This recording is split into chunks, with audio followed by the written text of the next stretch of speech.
So yeah, there you go, guys. This is my screen, and this is where I can see at minutes. So I'm going to lose this when I bring the presentation up in a minute.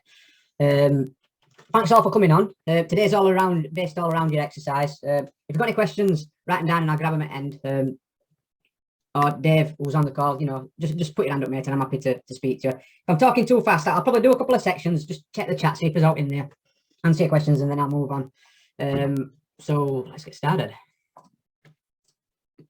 Principles of exercise. I like talking about exercise.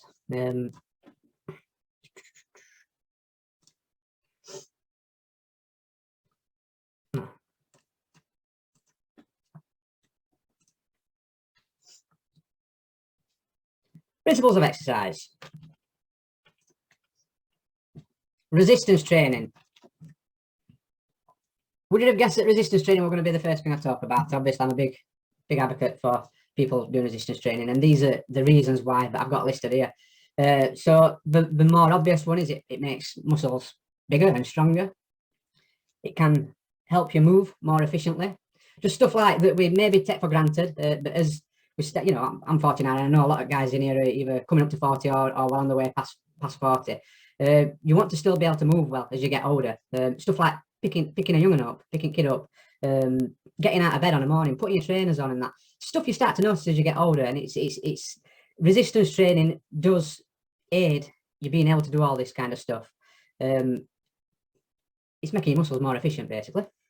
Improve bone density and reduce the effects of aging. As we get older, as bones do start to lose density, they don't reinvigorate as fast over time. But training with resistance, lifting weights, when I say resistance, I mean lifting weights, either your body or dumbbells or whatever, can stop. Oh, we got here, Richard's just coming in. Can stop and even reverse the effects of aging. So, as you start getting older, people start to get brittle bones, and they start to, if they ever fall, they break things easier and stuff. You're preventing all that happening, or reducing the chances of it happening. Hi, Richard, you all right, bud? Increased metabolic rate. This is an important one for many of us who are in the program. It's all important, but this one, a lot of us want to lose a bit of timber. And by doing exercise, by doing resistance exercise, by doing your body weight exercises that you're doing, you are effectively increasing your metabolic rate. When you get stronger, when you create lean muscle tissue, that lean muscle tissue needs energy.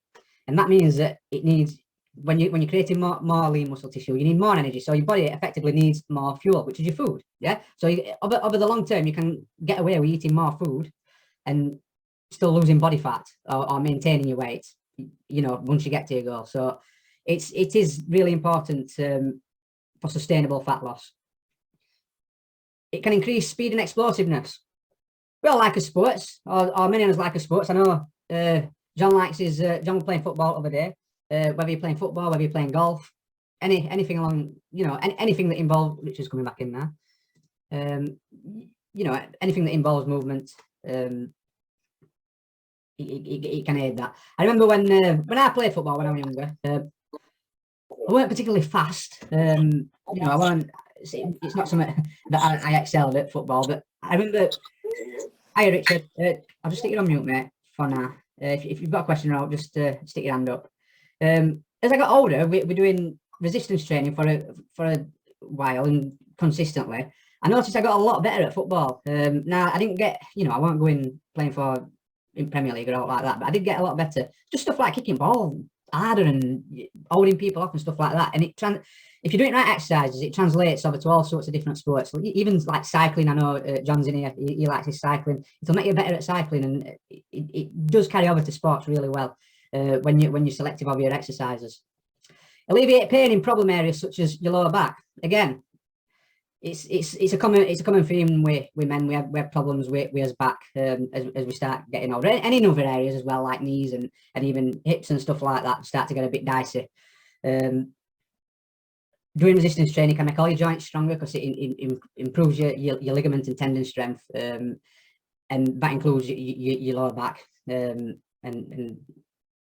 it's important. And I've had more people come to me and go through programs with me, whether it be face to face or online coaching, and it's always something that improves by doing a good resistance training program, as well as other things. will make the body visually more appealing. I think we can all appreciate this one. We all want to look good, don't we, in his party gear?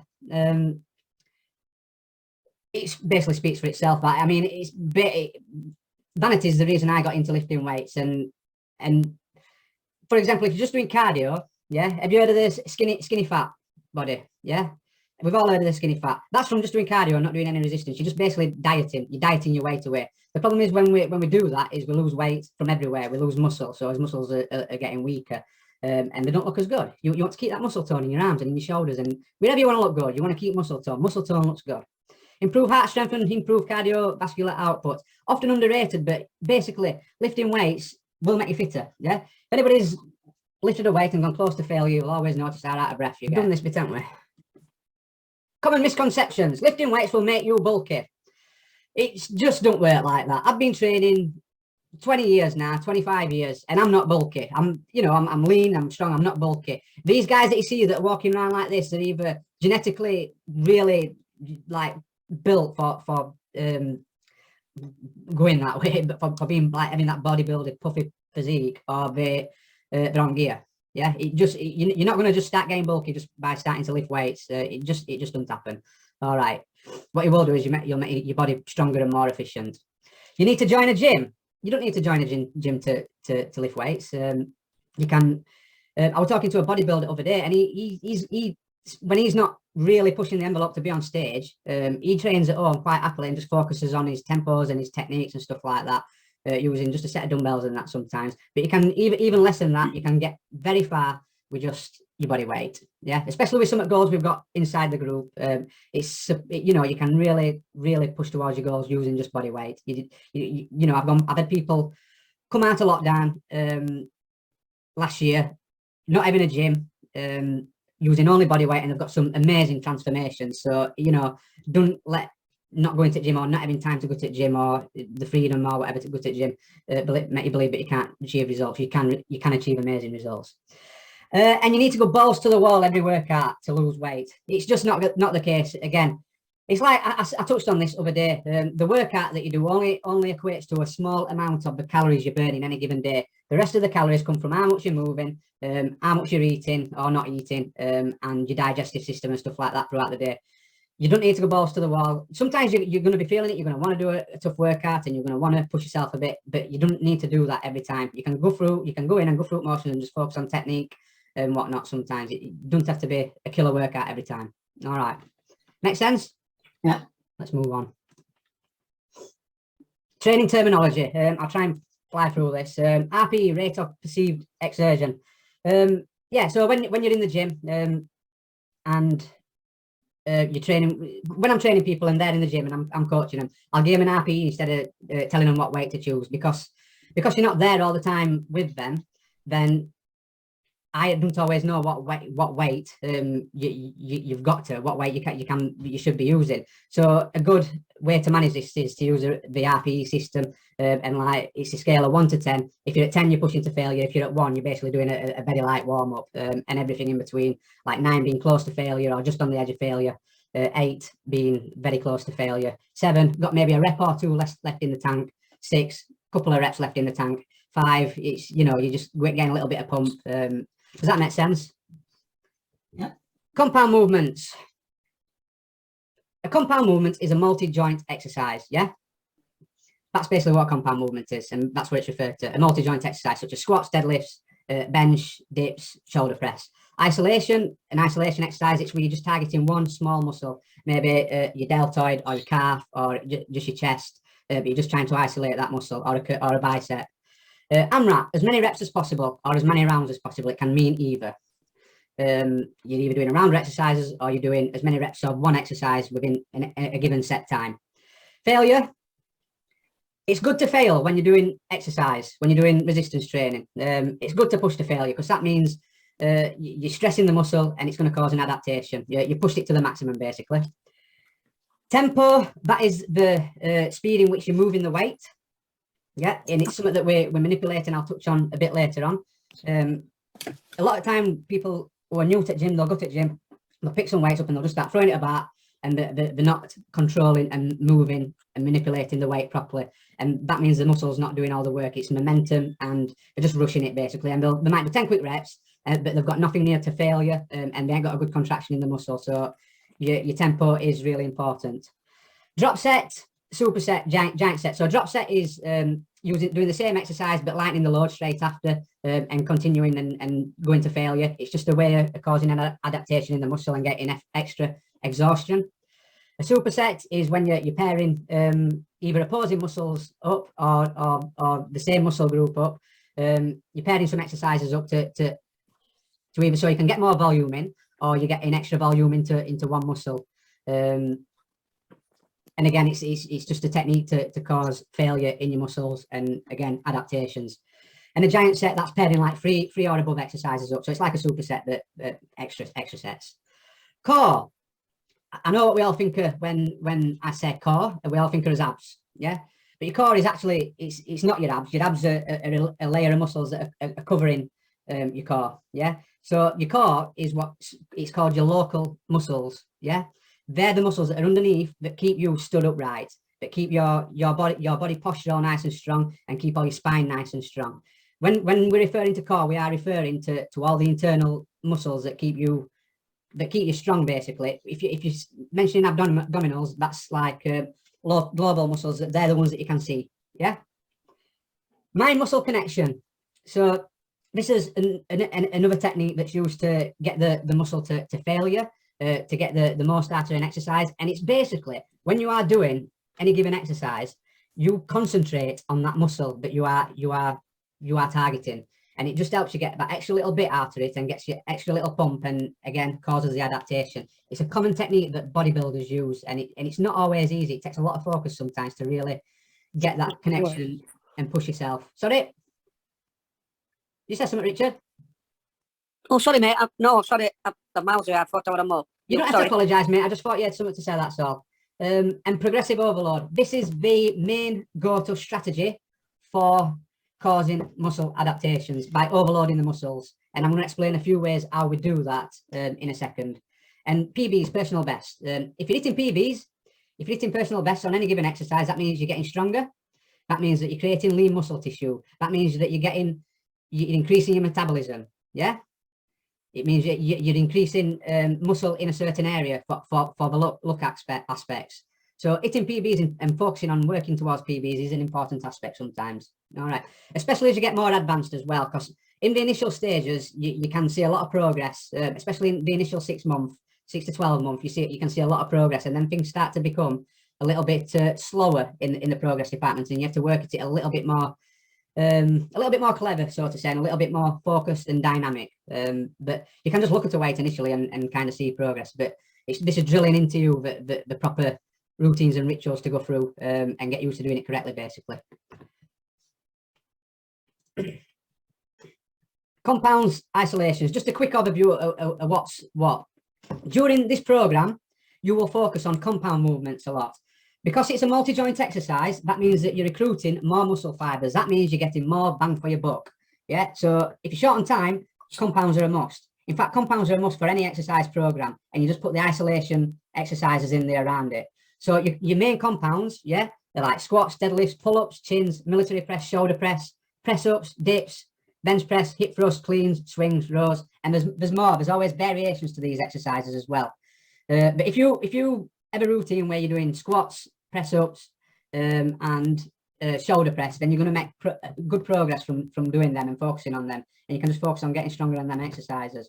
And you put your isolation exercises in around it, yeah. So you don't want to go in gym and do a load of leg curls and calf raises and curls. You want to be starting off with a big multi-joint exercise, and at least secondary doing a big multi-joint exercise, and then you can pair some of these isolations up because they're easier, they're not as taxing on the body. But you might just think, right, I've done my squats, I've done my deadlifts, I've done my dips, I just want to focus a bit on my biceps to make them bigger and make them catch up, and you do some isolations on your curls. But if you're doing pull-ups, for example, that's getting your biceps as well. That's why it's getting your back and it's getting your biceps. So that's why we always focus on the main compounds. Make sense? Yeah. Am I talking too fast? No. Okie dokie. All right with that? Yes, mate. Good man, good man. Ways to progress. So you can increase your range of motion. Yeah. Remember, progress is what we're looking for, basically. Any exercise program, we want to progress, we want to get stronger, we want to get faster, we want to get better in the way we move. So the ways to progress. And a lot of time people want to start at bottom. Yeah. Increasing weight. That's not what we look for. We look to increase weight over time, but we need to get the fundamentals right first. We increase range of motion. Yeah. If you can only squat to, you know, like a quarter of way down, you want to be focusing on, and before you add any weight, before you increase any tempos or anything like that, is focusing on increasing your range of motion, and that's getting deeper into a squat. Yeah, you want to be able to pick things up off the floor, you know, and for the rest of his life, and throw your kids about, throw your grandkids about. Increasing range of motion will give you the ability to do that, whether it be bench, whether it be squat, whether it be deadlift. Range of motion is important. Pauses. Now, this is a good way to help increase your range of motion. If you were struggling to get it, again, on a squat, if you are struggling to get deep on a squat, a good strategy to use is to pause right at the bottom. So you're just getting used to being at that. It's stretching it basically, and getting used to being at that point until you eventually go past it. And if you, again, pauses are good to implement if you ain't got much weight and you're squatting to the bottom and it's too easy, put a pause at bottom, 3-second pause, and then come back up. You won't have to feel the difference, I'll tell you that. All right. Manipulate tempos, time under tension. This is the speed in which we move the weight.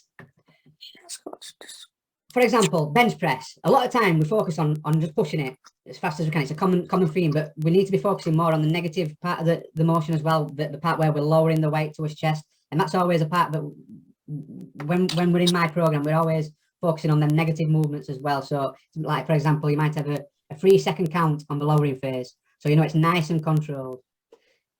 1 second at the bottom. So you've got a little pause in there and you can come up nice and quick and then back into it nice and steady.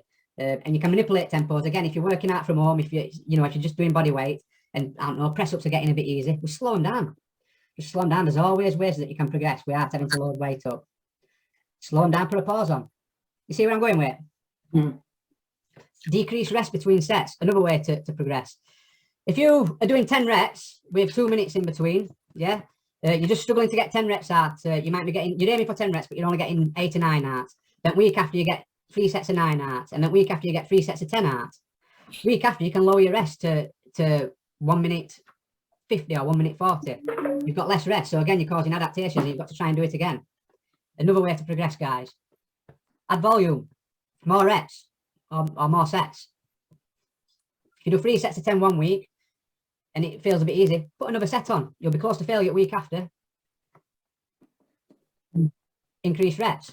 I've kind of just covered that, yeah. You know, if you can always add reps on before, you know, if you're going for 3 sets of 8, you get your 3 sets of 8 out, go for 3 sets of 10 next. Again, you're going to be closing in on failure. And all this, you might realize you can track all this as well. So you're tracking your progress and you know that if you're decreasing rest or you're increasing range of motion, any one of these, that means you're increasing lean muscle tissue. That means you're increasing your metabolism. It means you're making yourself stronger, you're making your body more efficient. Increase time. Yes, right. So you might be doing a set, you might be going to clock instead of just counting reps. So you might, 1 week you might be doing press ups for 30 seconds, 3 sets of 30 seconds. You get them, so you increase it to 40 seconds week after. Again, creating adaptations, yeah. And finally, increase weight, yeah. Simple, add more weight to the bar. You'll notice in first 6 months, first 12 months again, you'll notice improvements in a lot of these aspects go quite quick, and then things slow down over time. I'm just going to see if there's any questions on that. Chris? Yeah. Right, the squats you were on about, is that me, just not with weights, you just be squatting like you would do in exercise as well? So, yeah, you can do a squat with exercise, with weight, or you can do it without weight. As a beginner, you're going to want to do them without weight and just focus on the elements that I've mentioned before, you know, stuff like range of motion and controlling the tempo.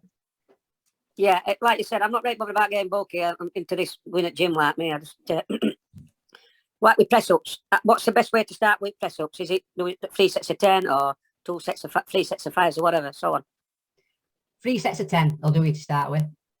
And then each week add 1 on or 2 or? It depends how close to failure you are. If you're finding it too easy, look at how you're doing and make sure you slow them down, make sure you're doing them with good control. If they're still too easy, then look at adding a few more reps in there. Or you can even do what's called AMRAP training, where you push to failure, you'll have your rest, you might have you'll have a set rest, say a minute or 2 minutes, and then you'll push to failure again, AMRAP again, and then you'll have your 2 minutes, and you try and increase reps. That's a little bit more advanced, that. So Yeah, initially, just aim for 10 reps, and do three sets of 10 reps. is that every day or every other day? Every other. You know the exercise routines that's in the program? Yes. Yeah, I've been doing them. I've got to fill one in tonight, actually. Yeah, so the body weight workouts that you can do at home, just if you do 3 of them a week, yeah, you'll be absolutely fine. That's absolutely enough for you at the minute. So if you do, there's 3 different routines. So if you do routine 1 Monday, routine 2 Wednesday, and routine 3 Friday, you're good to go, mate. Yeah, I've been seeing them exercises, Chris, because I like to do that. You know, with your legs, where you like them scissor ones. Is it scissor ones? I used to do them before, and I really enjoyed doing them. So is that same with that again? Just look at the program and just keep to that. Yeah, absolutely. Yeah, fine. If it starts getting too easy, just let me know. But I think it'll be fine over these 10 days. All right, mate. Thanks very much. All right. All right, just Dave, are you all right? Have you got any questions about? Oh, fine, mate. Right? Yeah, I've got all that. Yeah. I just really want. I can't. Just a minute. You can hear me all right, yeah? Yeah, I'm good, mate. Yeah, I didn't know if I was muted. Just remember what AMRAP stands for again. As many reps as possible. Yeah. Or as many rounds as possible. So you do them as sometimes you'll do them as like like a circuit, and you might have 3 exercises, and you'll set your center time, and you'll do as many rounds as you can within that set amount of time. Yeah. Okay. Or you'll just have one exercise, and you'll have your timer, and you'll just do as many reps as you can within that time. Yeah. I run AMRAP press up challenges with my clients regularly, especially when they're just training at home. Yeah. Where they'll just do it once a week. They'll do as many press ups as they can in half an hour, and build on it week after week. And it's a great way to progress just from training at home. It's fantastic. Yeah. Just have a minute and do as many as you can, then have a rest. You basically evaluate how much rest that you have. It's all about just trying to beat your score week on week. Yeah. Okay. Cool. Yeah. Good. All right. Yeah. Next one. Brilliant.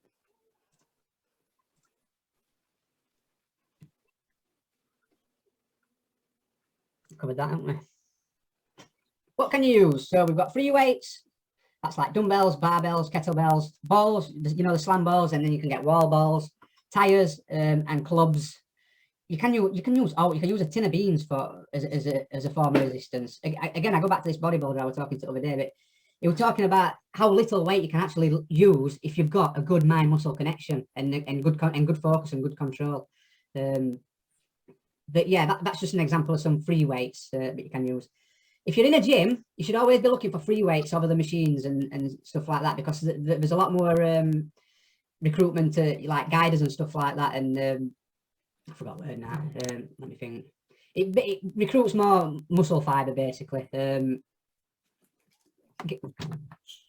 What's the word now? Stabilizers. That's the one. So when you're using machines, they're on a set plane of motion, but when you're using free weights, you're bringing all your stabilizers into play as well. So always go to your free weights first. You can use body weight. You can do a lot of body weight exercises at home without any equipment at all. But body weight can mean using equipment as well, such as pull-up bars and dipping stations and TRX, which I mentioned in this. So body weight doesn't always mean just being laid on the floor and doing things on the floor, etc., or standing on the floor. Machines. Machines are useful. I went a long time, not using machines much at all. I've always preferred using free weights and building programs around free weights, but they do have the uses. If you want to target specific areas, and it sometimes, for example, like a leg press machine instead of using a squat, it's just a good way just to get some extra volume in your muscles with an heavy weight, and encourage adaptations again.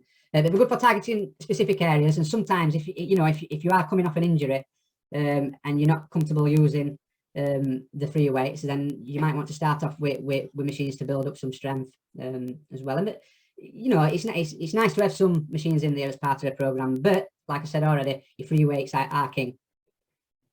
Cables, it's like another machine, basically a cable, but cables are really good for isolation exercises, for when you want to get that pump in a certain area, such as arms, such as triceps, shoulders, and stuff like that. Tubes and bands, amazing for if you're training at home, and they're not expensive. Can get them for between 10 and 20 quid, some decent tubes. And they act much like in the same way as cables. Have you seen the tubes that you can get and bands and that? Like big elastic bands, basically. Yeah, again, they're good for isolations and just even adding some resistance to your squats as well and stuff like that. And TRX, that's a cable suspension system. It's actually a great bit of kit, is a TRX, and it's something that you can use at home. I ain't got a picture for you. I hope to have had a picture. It's basically 2 handles on 2 bits of rope, and you can use it for you can do all sorts of different exercises. But yeah, you basically it's suspended off of the floor, and they're really difficult to start with. There's loads of good core exercises you can do with them, loads of good back exercises you can do with them. Yeah, useful bit of kit, and again, they're not expensive. So if you are planning on training at home for the rest of your life, might be something you want to invest in. Chris, can you hear me? Yes. When we with the weights, what you said, like with tin of beans, with me working in a big warehouse, with some of our stuff's like 20 kilos in boxes. So, which is the best way to do reps with a box? You're looking. I've never been asked that before. No, So, you know when you pick, I know how to lift, you know, bend your knee. You know when I've got it in my hands and like a weight, do I put it above my head, or do I put it into my chest, or do I put it in and out of my chest, just to try and get a workout? yeah. So think about it. So if we're doing a squat, yeah, you focus on getting your squat down, right? So we've got good technique with a squat, yeah. But then you just pick the box up and hold it in front of you and do a squat with a box in your hand. So you're just bending down, really. You can get to the floor and just holding it, basically. Sorry, just say that again. The squat, like getting down on your knees as far as you can to the ground and holding it, like holding a pose, isn't it? Yeah, and just keep coming up and down. It's a box. You kind of you're limited if it's a big box, because you can't. I suppose you could do like a shoulder press with it, just nice and steady, nice and controlled. Just don't drop it on your head. Oh no, it costs money. Yeah. Just There's different weights on boxes, if you know what I mean. Yeah. Yeah, but that's a tool that springs to mind, like doing squats with and shoulder press. Oh, thanks for that, mate. I'll do that in my dinner. Sound perfect. Rep ranges. So I got asked this one other day as well by John. So different rep ranges have different effects on the body. So rep ranges, we've all seen powerlifters. They do 1 rep maxes. We're not going to be doing 1 rep maxes. They're not the most efficient way for us to get results. Reps 1 to 6, you're talking power and strength. The reason we don't train 1 rep maxes, unless you really want to get into powerlifting, and even powerlifters don't lift 1 rep maxes that often. They train towards it and build up to it. They don't train 1 rep maxes often. They might do 3s quite often, but anyway, I'm going off track. 1 to 3 is power and strength. Yeah, this is the reps with the weights. 7 to 15 is hypertrophy. That's muscle building. That's like the bodybuilding range.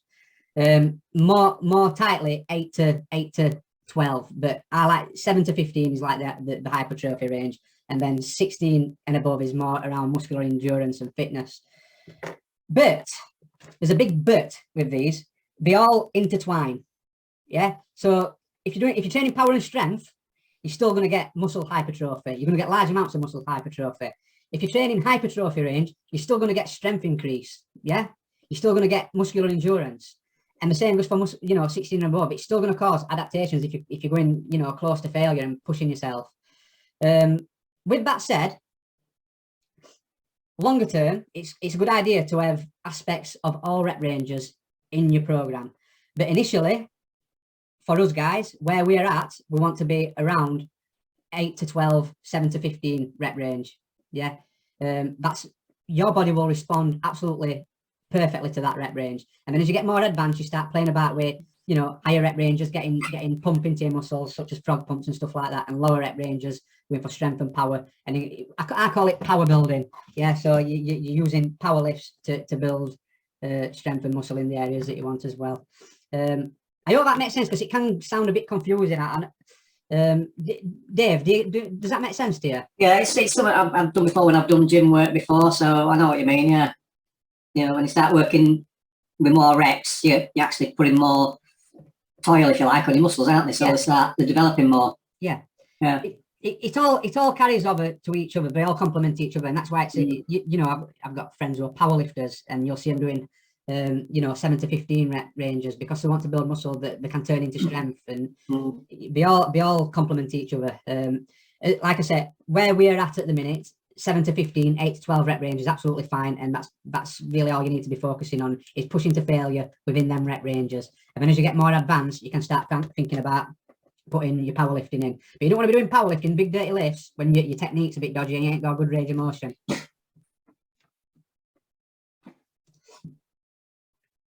Which workout? So we've got, there's all sorts of different like splits you can do, and I've just named a few of them. But we've got bodybuilding splits. That's where we're just focusing on body parts like chest, shoulders, legs. Push-pull legs. That's either pushing. That's focusing on pushing motions, pulling motions, and legs. HIIT, high intensity interval training. That's like that's the stuff that gets you out of breath. We're doing, you know, lots of different. Lots of different exercises in a short amount of time. It's more in the muscular endurance area. It can be quite fatiguing, and this is the kind of stuff that the HIITs, it's the kind of stuff that you do. You go to the gym, you think you've had an amazing workout, probably have had an amazing workout, but you think you fucking dread doing it again. You know what I mean? It's one of them. The thoughts of going back and doing them can put you off. Sometimes you'll get a buzz off it, but you know when you're not feeling it, you're going to go and do a HIIT. It can be a bit too much intensity.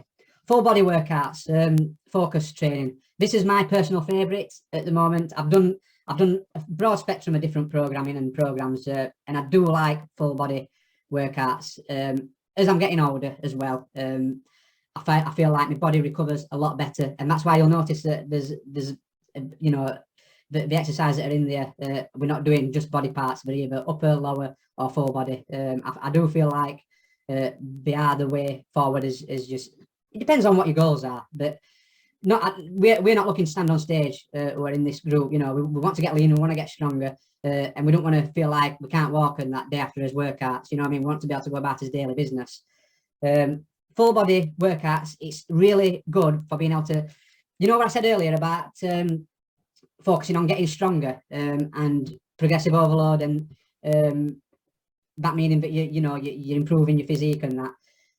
I call it focus training. And what you do with the full body is you pick an exercise, deadlift, squat, whatever, and you just focus on getting stronger at that exercise. Because whether we like it or not, initially you can get stronger everywhere, but when as you get more advanced again, you can't just get stronger everywhere all the time. You have to focus on certain areas. I suppose that's down the road, but full body workouts are great for recovery. Yeah, it's a great form of training, I believe. CrossFit, it's very similar to HIITs. You're using multiple different formats, type lifting, and it's effective, but there's it comes with a lot of risk from injuries and that, because it is quite intense, is CrossFit. So it has its benefits, but it has its downsides as well. Circuit training, that's again, it's like high intensity stuff where you're doing a lot of exercises one after the other with minimal rest in between. Again, it'll make you stronger, like, you know, the reps 16 and above does. It will create lean muscle, also improve your fitness a bit more than the standard stuff. Functional and mobility, it's basically your main focus is just focusing on moving better, improving squats, ranges of motion, etc. And then core workouts, yeah, that's basically what it says on the tins. You're focusing on improving core strength. There's endless types of program, but they're kind of some of the go-to programs that people tend to use. Full bodies are stuff that I focus on in the Lean Up Masterclass, depending on the person. Some people who have been with me have gone through a lot of these programs now, and I help them to find out which they prefer and which the body responds to better, because everybody's different. You know, what works for me might not necessarily work for you in respect to enjoyment, the way your body responds. So sometimes, it's not an exact science, and it is a feeling out process sometimes. All right. Yes. Yeah. Yeah, you know, when you're doing bicep curls, like in picture there, do you favour two arms together like he's doing, or alternate arms, one then the other? Does it make a difference? Two arms together. I'm not a big fan of the I do use it sometimes when I'm the alternate, when I'm doing like probably a little bit heavier than I should do, because you have to. They're called cheating reps sometimes. I know, you get the swing going, don't you? Yeah, a little bit of swing just to get it up, and then you control the negative a bit more. Yeah. So they're all right to throw in there at times, but when you're trying to get that concentration and that, do them both together, because what you're doing when you're putting them up, when you're doing them one after the other, is the arm that's on that's lowered, that's extended, it's Yeah. it's having too long a rest as well. Right. So it's not under constant tension, where you can get a lot more tension when you're doing them both together. Yeah. Okay. Make sense? Yeah. Yeah. Cardio. Everybody wants to do cardio when they're losing weight. So what is cardio good for? Improving heart strength, improving cardiovascular output, improving fitness. It'll burn some calories. If you focus just on cardio, you will lose weight from everywhere if you're not careful, including your muscle. Yeah. Do we need cardio for fat loss? No, but it can be used as a tool. Yeah. If you enjoy it, or when you hit plateaus. So, for example, I don't particularly like jogging and cardio and treadmills and all that. Don't like them, they bore me. But as I get closer to my goal, the fat loss sometimes does get more difficult. So I'll start throwing the odd jog in there and, you know, hit workout, something a bit more cardio focused. Some people enjoy cardio. So it's a good, if you enjoy it, it's good for your mental health. You should get out there. It's going to improve your fitness. Like I say, it does not mean you should not do cardio. It just means it should not be your sole focus when losing weight. This is why I've done all this about resistance training and how important it is. Cardio, again, it has got its importance and it has got its role to play, but people often get transfixed on just burning calories, and it's not the most efficient way to do things longer term. You know, you don't want to lose muscle. You want to keep muscle. Muscle's good. Yeah, muscle's good for your body. It's good for the way you look. Yeah, it's good for the way you move, the way you feel. So I want to keep hold of that. So doing endless cardio, we're not going to keep hold of it. All right. Why we need rest days? Muscle recovery, mental recovery, fuel replenishment, i.e., you know, getting the nutrients into his muscles, protein, vitamins, minerals. Prevent overtraining and injuries. This is something to think about, especially long term. You know, if you're training every day and going balls to the walls every day, you will eventually get injured. I've learned this the hard way many times. You have to learn to take your foot off the accelerator from time to time and give yourself time to recover. Recovery is important. This is when your muscles replenish. This is when when you're training, you break your muscles down. When you're resting and getting your nutrition in, this is when the muscles are growing and you know, adapting and getting stronger. All right. It's like you keep more motivated and think long term. Yeah, because it's not a quick win, is it? Improving your health and fitness. It's a lifestyle, and